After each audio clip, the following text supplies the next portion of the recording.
Todoroki se alejaba lentamente del lugar donde acababa de hacer su declaración.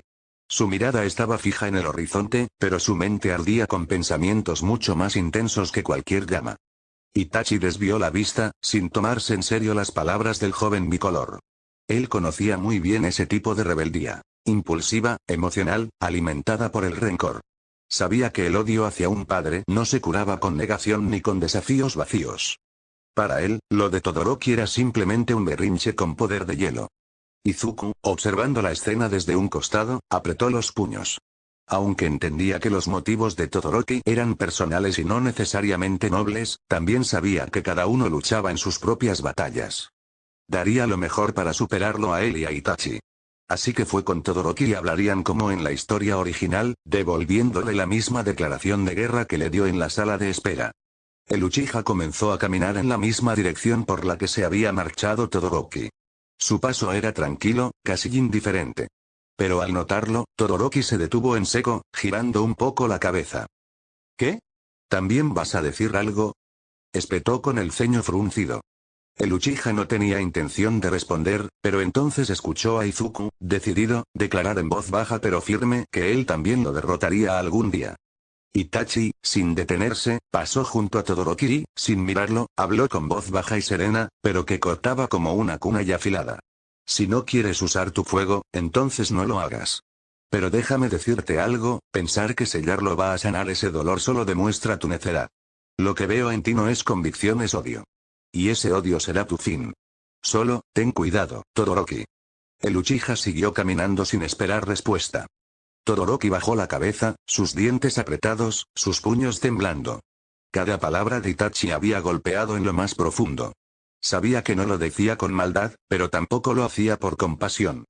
Era simplemente la verdad, una que él no quería aceptar. No necesito su fuego, se diría a sí mismo. No necesito ser como él, lo voy a vencer con mi hielo.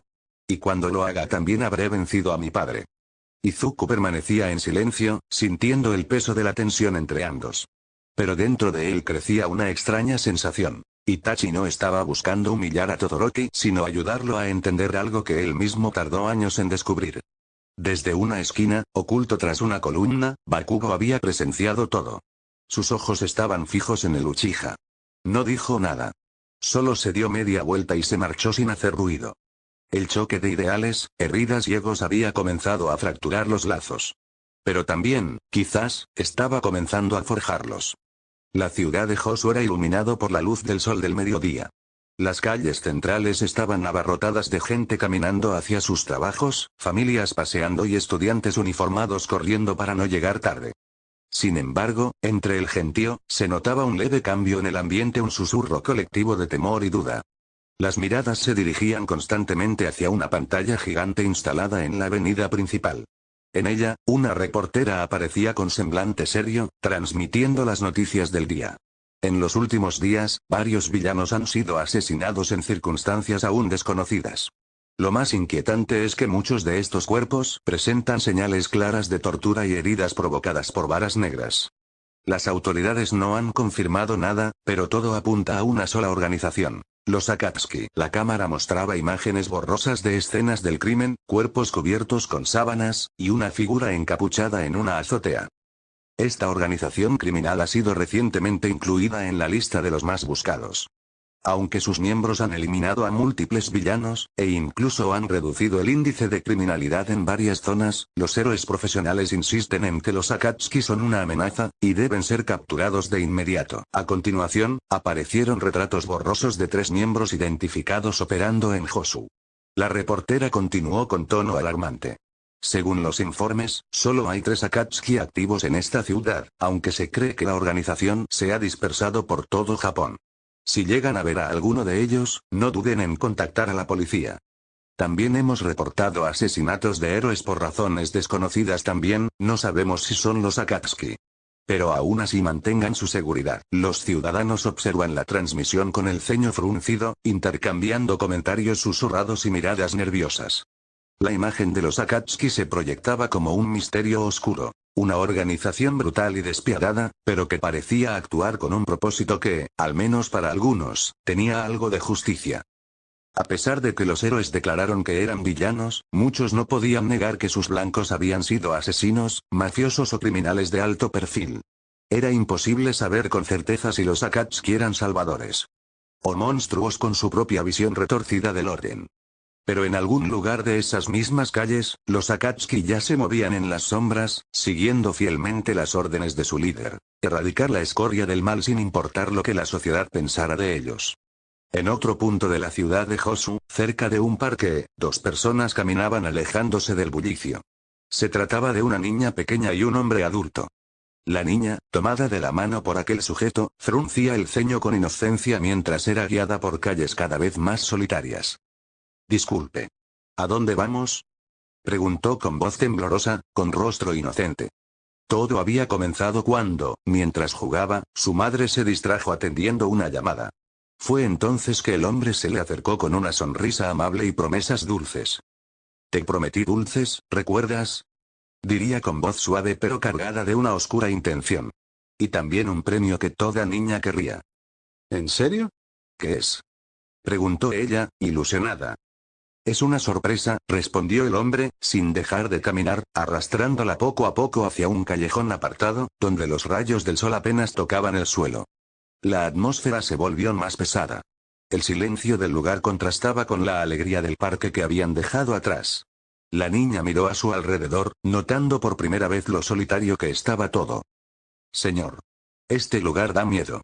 ¿Dónde estamos?». El hombre se detuvo. Dándole la espalda, esbozó una sonrisa repugnante, casi inhumana. «Descuida, niñita. Yo te protegeré ahora que estamos a solas». La niña dio un paso atrás. Su instinto gritaba que algo iba mal. ¿Qué? Quiero irme. Quiero a mi mamá». «Ya cállate, mocosa», gruñó el hombre, dándose la vuelta con los ojos inyectados en deseo enfermizo. «Por fin estás conmigo. No vas a irte, no sin antes divertirnos». La niña, acorralada contra una pared, cerró los ojos con fuerza, temblando. Sus sollozos eran apenas audibles. El hombre extendió la mano para tocarla. Pero el sonido que vino después lo paralizó. Un golpe seco. Un chasquido metálico. El hombre miró con horror su propia mano. Un orificio sangrante la atravesaba, y su sangre chorreaba al suelo. ¡Ah! ¡Qué demonios! Miró al piso. Una lanza blanca hecha de papel lo había traspasado. ¿Qué es esto? La niña, aún temblando, abrió los ojos por el ruido y alzó la vista. El hombre también lo hizo, y entonces la vio. Suspendida en el aire, rodeada por una danza de hojas de papel, se encontraba una mujer de rostro sereno pero mirada helada. Su capa negra adornada con nubes rojas se agitaba levemente con la brisa. De su espalda surgían majestuosas alas blancas hechas completamente de papel. Era Conan, miembro de los Akatsuki. La expresión en su rostro no dejaba espacio para la duda. Ella había llegado antes de que ocurriera la tragedia. Conan descendió suavemente desde el cielo. Sus alas de papel se deshicieron en cientos de pliegos blancos que flotaron como copos silenciosos antes de desaparecer. Tocó el suelo con la elegancia y frialdad de una sombra bajo la lluvia. Frente a ella, una niña con lágrimas en los ojos la miraba atónita, confundida y temblorosa. Por un instante, pensó que tal vez aquella mujer era una heroína que había venido a salvarla. Pero el miedo aún la mantenía paralizada. El hombre que estaba con la niña retrocedió un par de pasos, visiblemente alterado. ¿Quién eres? ¿Eres una heroína? Solo le iba a dar unos dulces a esta niña. Balbuceó, nervioso. Pero al observar mejor su atuendo, la capa negra adornada con nubes rojas, reconoce su rostro inexpresivo, su piel se volvió ceniza. Las noticias no habían mentido. «No, tú eres esa mujer, de los Akatsuki. Vas a asesinarme», gritó aterrorizado. Conan avanzó con paso sereno. Su mirada era fría y distante, como la superficie de un lago en invierno. Sin embargo, bajo esa calma había una tormenta. La sola idea de que aquel hombre le hiciera daño a una niña inocente despertaba su ira, aunque no la mostrara. «Solo quiero preguntarte algo», diría con voz firme, pero contenida. «¿Qué ibas a hacerle a esa niña?». El hombre sudaba. Su respiración era errática. Sabía que estaba acorralado. Que había sido descubierto. Que esa mujer no era como los héroes que hablaban primero y actuaban después. Movido por el miedo y la desesperación, actuó. «No te acerques», gritó al borde del pánico. De un tirón, tomó a la niña del cuello con su antebrazo, la alzó levemente del suelo y sacó una navaja oxidada de su bolsillo, apuntándola directamente al cuello de la pequeña. La niña lloraba con los ojos cerrados. «Déjame ir. Por favor», suplicó entre sollozos. «Cállate», gruñó el hombre, presionando la hoja con más fuerza, temblorosa sobre la piel infantil. «Escúchame. Si me dejas ir, no le haré daño, solo déjame ir». Conan siguió caminando. Imperturbable. Su voz volvió a sonar, igual de tranquila que antes. «Te lo preguntaré otra vez. ¿Qué ibas a hacerle?» «Te dije que no te acerques», gritó, desesperado. Vio que ella ya estaba demasiado cerca. «Te lo advertí», rugió el hombre, dispuesto a apuñalar. «No, por favor», gritó la niña en su último aliento de esperanza. En un parpadeo, una lanza afilada hecha de papel endurecido surcó el aire como un rayo blanco, atravesando la muñeca del hombre con precisión. El grito fue inmediato. La navaja cayó al suelo con un tintineo. El brazo se abrió, y la niña fue liberada de su agarre. La brisa leve movía su cabello azulado mientras su mirada fría se mantenía fija en una pequeña figura encogida en el suelo. Al pasar por el lado de la niña, ésta retrocedió con temor. La kunoichi no reaccionó a su sobresalto. Su atención estaba dirigida al hombre que se quejaba de dolor en el suelo, con la espalda apoyada contra una pared, y temblando de miedo al ver los ojos vacíos de la mujer frente a él. Con tono gélido, Conan preguntó por segunda vez. «Te lo diré una última vez, ¿qué le ibas a hacer a esa niña?» El hombre jadeaba, incapaz de responder con claridad. Su rostro estaba empapado de sudor, y apenas pudo murmurar. «Oh, por favor». Detrás de ella, la niña sollozaba. Con voz entrecortada, comenzó a hablar. «Ese hombre, me encontró en el parque, mientras mamá hablaba por teléfono, me dijo si quería ir con él, yo le dije que no podía alejarme de mi mamá, pero, prometió darme dulces, y yo acepté, por golosinas, y me trajo aquí, yo tenía mucho miedo». Las palabras inocentes pero desgarradoras de la niña hicieron que Conan cerrara los ojos por un segundo. Todo encajaba. Giró levemente la cabeza para mirar a la niña. «Escucha», diría con voz más suave, sin perder su firmeza, «mejor vete, tu madre debe estar preocupada por ti. ¿Sabes cómo regresar al parque?» La niña asintió con los ojos llenos de lágrimas. Sí. Ve. Yo me encargaré de este hombre». La niña echó a correr, secándose las lágrimas mientras desaparecía por la calle. El silencio volvió a invadir el lugar. Conan desvió su mirada al sujeto, que temblaba como un animal acorralado. «Así que eso ibas a hacer», murmuró. El hombre levantó las manos, suplicando desesperadamente. «No me mates. Te lo suplico, no me mates». «¿Suplicas por piedad?», repitió ella con desprecio, patético. De su cuerpo comenzaron a desprenderse cientos de hojas de papel. Estas se arremolinaron en el aire, girando velozmente alrededor del hombre como un enjambre de cuchillas silenciosas. «De haber llegado tarde», diría Conan mientras el papel comenzaba a envolverlo en forma de ataúd, «esa niña hubiera sufrido algo imperdonable». El hombre, atrapado en el ataúd de papel, gritaba. «¿Sí? ¿Sí? Le iba a hacer daño. Eso no más, te lo juro». «No tienes idea de las secuelas físicas y mentales que ibas a causarle», susurró Conan con una voz casi maternal, pero letal. «Gente como tú, no merece vivir». El ataúd de papel se cerró por completo. Dentro, el hombre se agitó violentamente, retorciéndose mientras era asfixiado. El bulto flotaba en el aire unos segundos, moviéndose cada vez menos, hasta que quedó completamente inmóvil. Con un gesto de mano, Conan dispersó el ataúd. El cuerpo cayó al suelo con un golpe sordo. Las hojas de papel, manchadas apenas de sangre, se replegaron en el aire y regresaron a su cuerpo.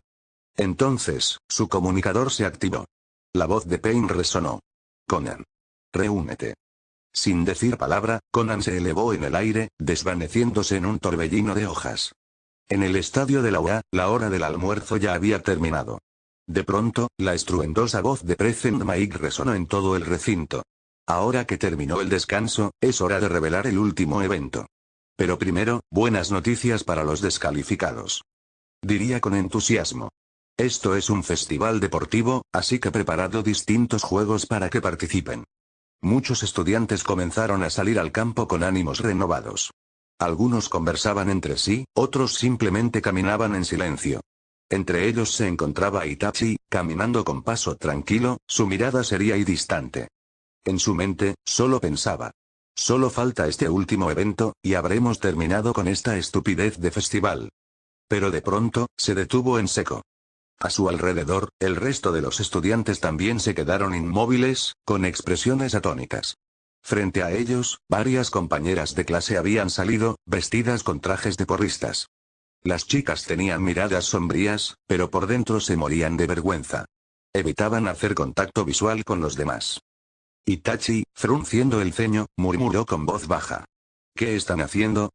Present Mic no tardó en comentar desde los altavoces, divertido por la escena. ¿Qué les ocurre? Tanto buscan tener espectadores. De repente, Momo alzó la voz, gritando con furia. Mineta. Kaminari. Nos engañaron. Todos voltearon hacia los dos señalados, quienes se levantaron de un salto y alzaron los pulgares con una gran sonrisa, orgullosos de su jugada maestra. Durante el almuerzo, les habían dicho a las chicas que Aizawa había ordenado que usaran los trajes, algo completamente falso. Itachi soltó un suspiro indiferente. No le importaban esas tonterías. Reanudó su camino sin siquiera mirar a los alborotadores. En su mente, pensaba. No debo prestar atención, van a anunciar el último evento. Solo espero que no sea algo decepcionante. Present Mic, retomando el anuncio principal, gritó emocionado. Muy bien. Divertámonos con los juegos recreativos. En la gran pantalla del estadio apareció un bracket de torneo en formato 1 contra 1. Después de eso, los 16 estudiantes de los 4 equipos que pasaron a la ronda final lucharán entre sí en un torneo 1 contra 1. Exclamó Present Mic. Itachi observó el anuncio con ojos entrecerrados. Aunque ya conocía bien este mundo y sus reglas, no podía evitar evaluar con frialdad. Así que un torneo, al fin ponen algo que vale la pena. Aunque, como siempre, solo usarán sus quirks para atacar o defenderse. El Uchiha sabía que en este mundo los combates estaban condicionados por leyes y límites morales. Pero para él, un verdadero combate iba más allá de eso. Y aunque no lo decía en voz alta, esperaba con cierto interés este torneo. Kirishima, emocionado, exclamó. El último evento es un combate 1 contra 1. Estaré en el escenario que todos ven en televisión. Mina, confundida, preguntaría. ¿Fue así en el año pasado? Se lo añadió con entusiasmo. Bueno, todos los años es diferente, pero siempre hay un torneo así. El año pasado usaron armas falsas. Itachi, observando el ánimo del grupo, mantenía su semblante impasible. Le parecía extraño que todos estuvieran tan entusiasmados por algo tan trivial. Entendía que era una oportunidad para mostrar sus habilidades, pero desde su perspectiva era una pérdida de tiempo disfrazada de gloria, demostrar lo poderosos que son y ser adorados.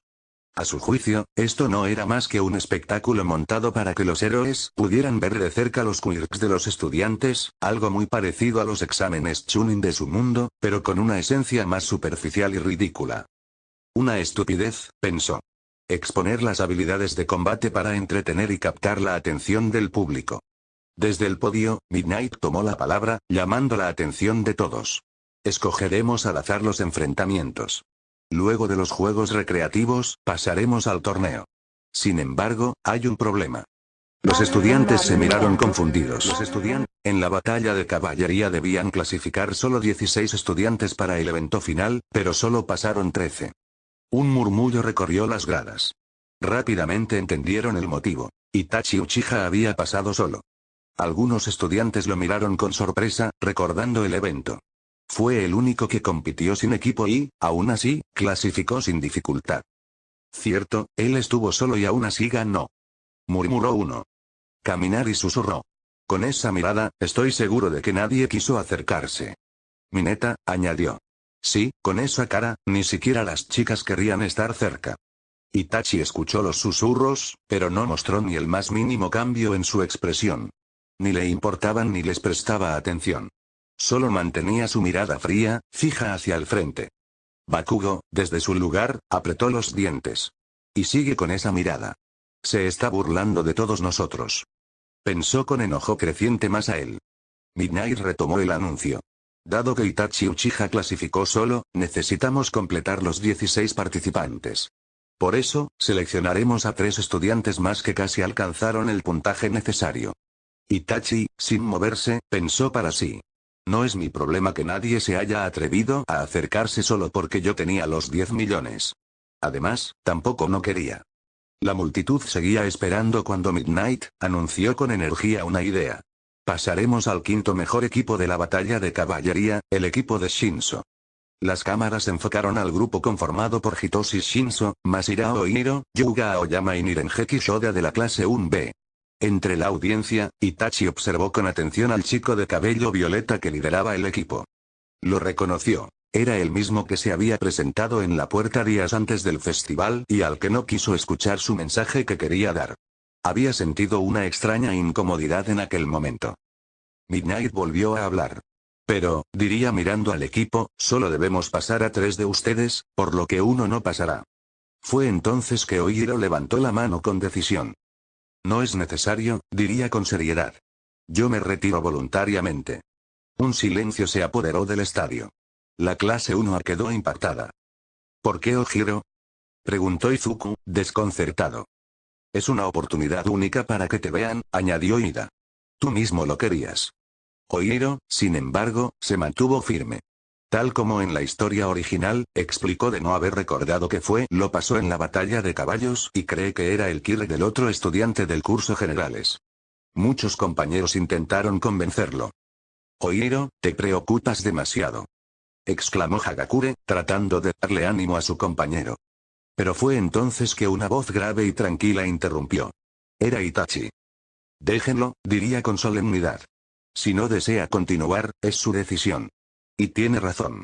Llegar lejos sin esforzarse, no es más que una victoria vacía. Sus palabras sorprendieron a todos. Había algo en su tono y en su experiencia que resonaba como si ya hubiese vivido algo similar. Algunos comenzaron a verlo de otra manera. Más que un chico extraño, parecía alguien con madera de líder. Sin embargo, a Itachi no le interesaban las impresiones ajenas. Simplemente hablaba con convicción. Midnight, tras recuperar la compostura, continuó. Bueno, acepto tu retiro, Oihiro. Eso significa que ya tenemos 16 par, pero fue interrumpida otra vez. Disculpe, se oyó una nueva voz levantándose entre los presentes. Era Nirengeki Shoda, el estudiante robusto de la clase 1B. Soy Nirengeki Shoda, y quiero retirarme, por la misma razón. Sin importar las habilidades, ¿no cree que pasar a la ronda final sin haber hecho nada va contra el concepto de este festival? El silencio volvió, ahora con una mezcla de asombro y respeto. Kirishima, al borde de las lágrimas cómicas, rompió la tensión. ¿Qué les sucede? Son tan varoniles. Itachi observaba a Shinso, el único que permanecía sin decir nada. Su mirada era calculadora. Recordaba que durante la batalla de caballería, Shinso había sido el jinete, mientras que sus compañeros parecían moverse con ojos blancos, como marionetas. ¿Qué habrá hecho? Pensó Itachi. ¿Los habrá controlado? ¿Será su Kirk? ¿Funciona como el Genjutsu, el Kotoamatsukami? Era una sospecha inquietante, pero ahora lo veía con más claridad. Shinso había usado su Kirk para avanzar, y eso hacía dudar de su ética, aunque también hablaba de su determinación para ser reconocido. Itachi mantuvo la mirada fija en él. Por primera vez, lo consideró digno de observación. En la cabina de transmisión, Present Mike murmuró por la situación. Bueno, esto sí que es un giro inesperado. A su lado, Aizawa, más sobrio como siempre, diría con tono serio. Veamos qué opina Midnight al respecto. La heroína se adelantó hacia el frente del podio. Observó a los estudiantes con interés y expresó con una voz sugerente. Escuchar a los jóvenes hablar de esa manera, me estimula. Shoda, Oihiro, acepto tu retiro, diría esta último con una sonrisa y las mejillas enrojecidas. Todos los presentes, incluidos los espectadores y algunos profesores, quedaron en silencio un instante. En la mente de varios estudiantes solo una frase se repetía incrédula. Dijo que la estimulaba. Sin darle mayor importancia a sus propias palabras, Midnight continuó con tono profesional. Teníamos el problema de 3 estudiantes faltantes, pero ahora queda un puesto libre. Así que tomaremos a uno del 6º mejor equipo de la batalla de caballería. Las cámaras enfocaron al equipo de Itsuka Kendo, quien, con su habitual liderazgo, tomó la palabra. Si es así, deberían pasar ellos. Nosotras tampoco hicimos mucho, ¿no es cierto, chicas? Komori, Setsuna y Reiko asintieron en silencio. Los que realmente lucharon hasta el final, añadió Kendo, fueron los del equipo de Tetsu. La declaración sorprendió a muchos. Algunos no lo esperaban, pero fue justo. Así fue como, tal como en la historia original, Tetsu fue seleccionado para llenar el puesto vacío. Midnight lo confirmó. Shinso, Aoyama y Tetsu asienten a los mejores 16. Ya tenemos a nuestros 16 participantes. En ese momento, Itachi desvió su mirada de Shinso para observar atentamente la gran pantalla. Midnight prosiguió con entusiasmo. Estos son los enfrentamientos que hemos sorteado. Las parejas aparecieron una a una en la pantalla. Izuku Midoriya contra Hitoshi Shinso. Shoto Todoroki contra Hanta Zero. Itachi Uchiha contra Denki Kaminari. Tenya Ida contra Mei Hatsume. Mina Asido contra Yuga Aoyama. Fumikage Tokoyami contra Momoya Oyorozu. Eijiro Kirishima contra Tetsu contra Katsuki Bakugo contra Ochako Uraraka. Kaminari soltó una risa nerviosa al ver su nombre junto al de Uchiha. Me tocó contra Itachi. Esto va a estar muy difícil. Mientras tanto, Itachi observaba la pantalla en completo silencio. En su mente analizaba fríamente la situación. Si Todoroki logra vencer a Midoriya y avanzar a la tercera ronda, terminaríamos enfrentándonos. Aunque no me importan sus rencores infantiles, ver de nuevo en acción el poder del heredero de All Might podría ser interesante. No, debo concentrarme. Primero debo centrarme en lo principal. El ambiente del estadio del festival deportivo era vibrante. Los juegos recreativos comenzaban, preparando a los estudiantes para el último gran evento. Risas, gritos de entusiasmo y el bullicio del público llenaban el aire. Mientras tanto, una escena completamente distinta se desarrollaba en las calles de Hosu. El sol en lo alto del cielo, iluminando el cielo. La ciudad de Hosu parecía vivir su rutina, pero el temor se escondía detrás de las miradas nerviosas. En lo alto de un edificio abandonado, coronado con una vieja torre de agua oxidada, dos figuras imponentes se mantenían inmóviles como estatuas. Sus capas negras, decoradas con nubes rojas, se agitaban al ritmo del viento. Eran Pain y Obito, vigilando la ciudad con expresión serena pero cargada de juicio. El cabello naranja de Pain se movía ligeramente, mientras sus ojos Rinnegan contemplaban desde las alturas. A su lado, Obito permanecía en silencio, su máscara espiral anaranjada cubriéndole el rostro por completo. Ya está por venir, murmuró Obito con voz firme y fría. Así es, respondió Pain con la misma calma. Tuvo que eliminar a más de esta escoria criminal que mancha este mundo, no tardará demasiado. Una corriente de viento cruzó la cima del edificio, justo cuando una figura descendía desde el cielo. Eran alas de papel que se desplegaron con elegancia antes de tocar el suelo. Conan aterrizó con suavidad, su presencia tan etérea como letal. Ya estoy aquí, Pain, diría con respeto. Conan, bien. Ahora los tres estamos reunidos, asintió Pain. Ella asintió también, con lealtad en sus ojos al mirar a su amigo. Pero cuando su mirada se desvió hacia Luchia enmascarado, un brillo distinto apareció en sus pupilas. Molestia, desconfianza, quizás, incluso, odio. ¿Y bien? Preguntó Pain. Tal como ordenaste, eliminé a los villanos y delincuentes de la zona este de la ciudad, respondió Conan sin titubeos. El último fue un bastardo que intentó dañar a una niña. Solo tenía un arma, ni siquiera un Kyok. Aún así, era escoria. Pain frunció ligeramente el ceño. Debe haber sido uno del 20% de la población sin quirks, los Kirkles. Obito bajó la mirada hacia las calles, su voz llena de una amargura contenida. Personas que fueron oprimidas y excluidas por no tener quirks. Personas que se quebraron y tomaron un mal camino. Este mundo es más podrido de lo que imaginaba. Pain asintió lentamente. Es como dijo el sabio de los 6 caminos. Los tres quedaron en silencio, observando la ciudad que seguía moviéndose ignorante de los ojos que la juzgaban desde las alturas. Para los Akatsuki, la justicia era absoluta. Y Hosu, era el próximo escenario de su veredicto. Pain dio un paso al frente, firme y solemne. Elevó sus brazos hacia el cielo, y sus ojos Rinnegan comenzaron a brillar con una intensidad casi divina. Su voz resonó como un trueno que atravesaba no solo las calles de la ciudad, sino todo el mundo. Como si los cielos mismos se abrieran para amplificar su mensaje, declaró con un tono grave y poderoso. Akatsuki va a cambiar este mundo, y lo lideraremos. Todos conocerán la fuerza de Akatsuki. Van a conocer el dolor. Y aquellos que nunca han conocido el dolor, jamás podrán comprender la verdadera paz. A su lado, Conan dio un paso, quedándose junto a él. Sus ojos, antes fríos como el papel que dominaba, mostraban ahora una chispa de determinación y melancolía. Con voz suave, pero firme, diría: si Yahiko aún estuviera con nosotros, no dudaría en tomar esta misma decisión. Él acabaría con el mal que aterroriza este mundo, y lo lideraría con justicia. Un mundo sin desigualdad, sin odio, sin este absurdo sistema autoritario. Pain cerró los ojos unos segundos, como si recordara un rostro perdido en el tiempo. Los volvió a abrir lentamente, mirando la palma de su mano. La apretó con fuerza en un puño mientras murmuraba: esto, es por ti, amigo. Desde las sombras detrás de ellos, uno